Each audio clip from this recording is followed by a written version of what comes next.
नमस्कार, मैं हूं अनामिका पांडे और आप देख रहे हैं रिपब्लिक भारत की विशेष पेशकश महाराष्ट्र की विकास गाथा।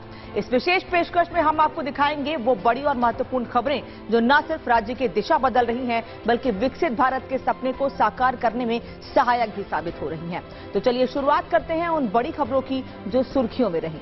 मुंबई से पुणे का सफर अब और भी ज्यादा सुपरफास्ट होगा। महाराष्ट्र दिवस के मौके पर सीएम देवेंद्र फडणवीस ने इंजीनियरिंग के लिहाज से बेमिसाल मिसिंग लिंक का उद्घाटन किया। इस मौके पर डिप्टी सीएम एकनाथ शिंदे और सुनेत्रा पवार भी मौजूद रहे।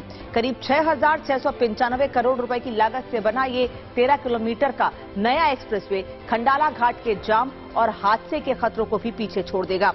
इस नए मार्ग के खुलने से दूरी करीब 6 किलोमीटर कम हो गई है और यात्रा का समय 25 से 30 मिनट तक घट गया है। फिलहाल ये एक्सप्रेसवे मई से अक्टूबर तक केवल सीमित वाहनों के लिए ही खुला रहेगा।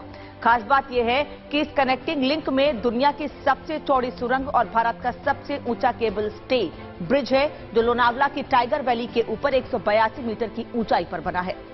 ये इंजीनियरिंग मार्वल इसलिए है कि बहुत ही डिफिकल्ट टेरेन में इसका काम किया गया है।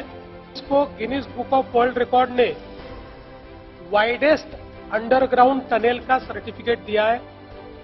तो दुनिया का सबसे वाइड इस प्रकार का टनल, अंडरग्राउंड टनल इसमें तैयार हुआ है।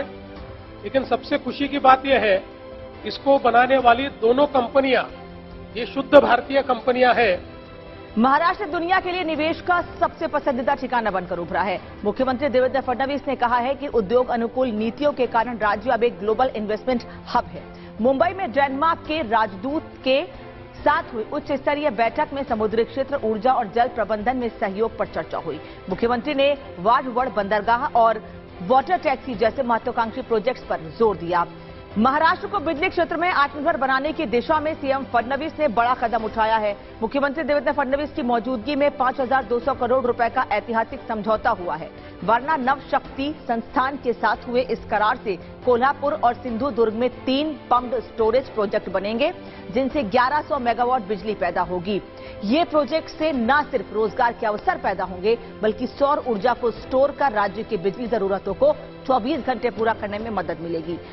महाराष्ट्र में विकास को नई रफ्तार देने के लिए मुख्यमंत्री देवेंद्र फडणवीस की अध्यक्षता में पिछले हफ्ते हुई कैबिनेट की बैठक में कई ऐतिहासिक फैसले लिए गए। सरकार ने राज्य को पावर हब बनाने के लिए 12,303 करोड़ रुपए की मैजेस्टिक क्लीन एनर्जी स्कीम को मंजूरी दे दी है। साथ ही तकनीकी क्रांति के लिए एआई नीति 2026 को भी हरी झंडी दिखाई है। इसके तहत 6 एक्सीलेंस सेंटर और 5 इनोवेशन सिटीज भी बनाए जाएंगे जिससे राज्य में करीब 10,000 करोड़ के निवेश और करीब 1.5 लाख नई नौकरियों के अवसर बढ़ेंगे।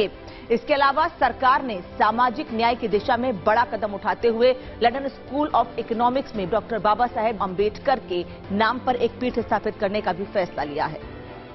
महाराष्ट्र में अब गाड़ियों की फिटनेस जांच पूरी तरह पारदर्शी और हाईटेक होगी। मुख्यमंत्री देवेंद्र फडणवीस ने राज्य में 53 स्वयं चलित वाहन तपासड़ी केंद्र यानी एटीएस के काम को जल्द पूरा करने के निर्देश दिए हैं। अब पारंपरिक मानवीय जांच की जगह कंप्यूटर आधारित स्वयं चलित सिस्टम होगा जिससे मानवीय हस्तक्षेप खत्म होगा।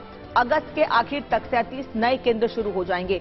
देश के कुल केंद्रों में से 25% अकेले महाराष्ट्र में होंगे। इससे न सिर्फ जांच सटीक होगी बल्कि सड़क सुरक्षा भी मजबूत होगी। महाराष्ट्र के युवाओं के लिए बड़ी खुशखबरी है। मुख्यमंत्री देवेंद्र फडणवीस ने मुंबई के सह्याद्री गेस्ट हाउस में देश का पहला महाचतुर एआई चैटबॉट लॉन्च किया है जो कौशल, रोजगार और नए उद्यमियों के लिए वन स्टॉप सोल्यूशन बनेगा। अब व्हाट्सएप के जरिए सिर्फ 15 मिनट में अप्रेंटिसशिप पंजीकरण होगा जिससे युवाओं को सीधा रोजगार मिलेगा। इसमें डेटा सुरक्षा के साथ ग्लोबल कंपनियों से भी करार किया गया है। इसके जरिए युवाओं को बड़ा मंच मिलेगा। मुंबई के अणुशक्ति नगर में अल्पसंख्यक समाज की लड़कियों के लिए जल्द ही आधुनिक इंजीनियरिंग कॉलेज बनकर तैयार होगा।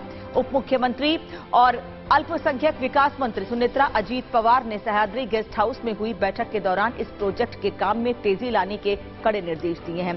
साथ ही जैन अल्पसंख्यक आर्थिक विकास महामंडल में पूर्णकालिक एमडी की नियुक्ति और रिक्त पदों को भरने का फैसला लिया गया है। तो ये थी महाराष्ट्र के विकास की गाथा। अगले सप्ताह फिर लौटेंगे राज्य की प्रगति के नए अध्यायों और प्रेरणादायक कहानियों के साथ। तब तक के लिए नमस्कार, जय महाराष्ट्र।